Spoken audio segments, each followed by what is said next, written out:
apps you can keep installed on the 10GB or so of internal storage that's ultimately available to end users. In performance benchmarks, the R7 performs acceptably and as expected from a mid-range smartphone, but it doesn't deliver anything beyond expectations. The unimpressive results in 3D graphics tests indicate that the R7 is no good for gaming beyond the shimmering island of casual titles. That aside, Qualcomm's CPU and the abundance of RAM do a very good job handling the essential processing tasks. Although ColorOS is rich in graphics and animations, apps boot fast and there's hardly any serious lag or stutter to complain of.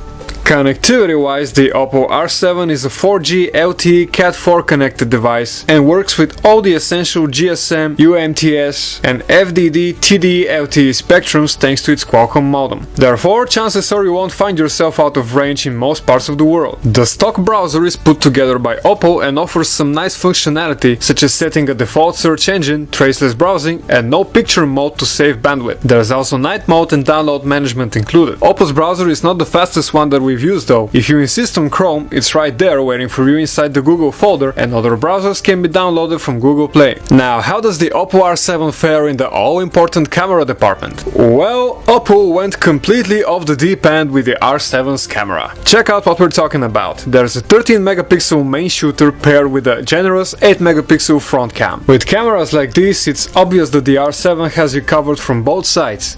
But let's dig a little deeper into the intricacies of this camera setup, shall we? On the R7's back lies an ever so slightly bulging 13 megapixel ISO cell camera with Schneider Kreuznach optics. It's adorned by a single LED flash. The camera takes pictures in 4:3 or 16:9 ratio, and using an Oppo software trick, the camera can also stitch together pictures into a 25 megapixel Ultra HD resolution image, which allows for an additional depth zooming. The R7's cameras are complemented by an elaborate camera app that literally feels like a photographic toy shop. Styled quite noticeably after the iOS camera app, Oppo's can be that or anything you want. By default, the camera boots into normal regime, which is your typical automatic point and shoot mode. Chances are this is how most users will be using the R7's camera, so it better be doing a good job. But does it? Well, we went out and we shot some photos on a beautiful morning to put the 13 megapixel camera through its paces, and our main impression from this experience is that the Oppo R7 has a tendency to overexpose images. That's nothing a little bit of ISO adjustment can resolve, but bear in mind you need to fire up expert mode to access this setting, and all the button tapping involved could take precious seconds away from capturing that perfect moment. So if you rely on normal mode, expect lots of burnt scenes in your future. That aside, the R7 keeps the colors vibrant and retains a satisfactory level of detail. Close-up images look great too, although focus isn't always uniform and some parts of the image appear blurred. In such cases, you can tap to focus on a particular object and get the focus under your control. But beware, it's perfectly possible to end up with an underexposed image as a result. Another defect we observed is a sort of a burn at the corners of photos taken against the sky. It seems sunny July weather brings about more light than what the camera sensor knows what to do with. Still, despite its exposure management problem, the Oppo R7's camera is capable of pulling off very satisfactory shots, especially if you take matters in your own hands. In fact, you should feel obliged to take the time and explore all the imaginative modes and effects Oppo has built into the camera app. The ones that come pre-installed are the self-explanatory colorful filters, HDR, GIF generator and slow shutter. But Oppo's camera apps shop also includes audio photo, double exposure, super macro and raw as downloadable add-ons. You can freely install and uninstall different camera modes, although you're not free to rearrange the order in which they appear inside the app. In low light scenarios, you will see images go progressively softer as the amount of light that reaches the sensor grows weaker. Thankfully, images still remain clear and articulate without any weird artifacts and glitches. As for video recording, we think the Oppo R7 could do much better, as the 1080p video we shot is quite compressed and parts of the image that contain similar information, such as the continuous blue sky, appear blocky. However, we're impressed with the noise cancellation, which makes one's voice sound almost pristine against the noisy backdrop. The trade-off to this is that the audio ends up filtered and sterile, but this is a necessary evil. Moving on to the front camera, the big 8 megapixel sensor sensor captures a very good amount of detail, while the automatic face tracking feature ensures your very important self stays in focus. Oppo has some serious intentions to capitalize on the selfie trend, which is commendable. Final summation: we're not wildly impressed by the Oppo R7's 13 megapixel camera, but we have to acknowledge that it has great potential, especially if an educated user is willing to mingle with expert mode settings. Also, the camera apps and features that Oppo cooked up are just plain fun.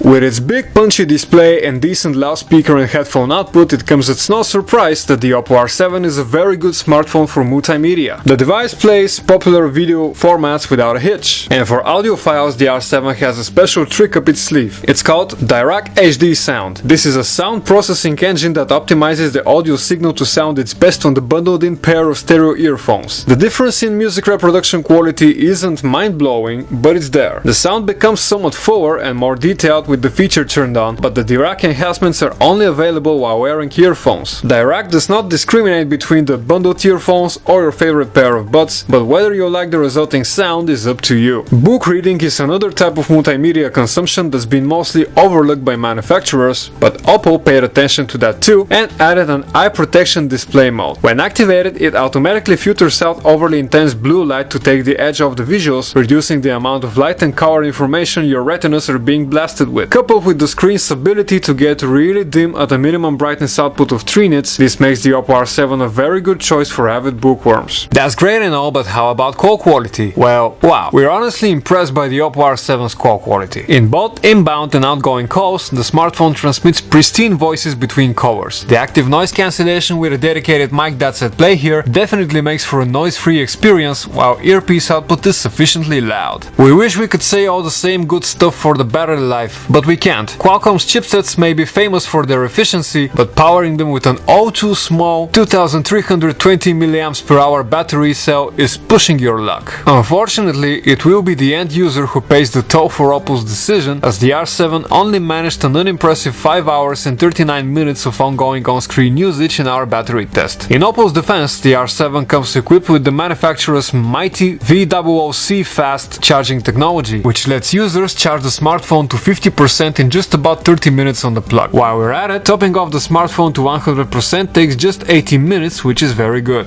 These things aside, the Oppo R7 makes it quite far for a $400 smartphone, and it's a great all-around package. Still, at this price point, there are other handsets one should consider, such as the Xiaomi Mi Note or the Huawei Honor 6 Plus, which both have more screen real estate and pack more battery life. Meanwhile, the good old OnePlus One is still the best smartphone one can buy for $350. Well, this is our review of the Oppo R7. I hope you enjoyed it. This is Luis from PhoneArena. Thanks for watching.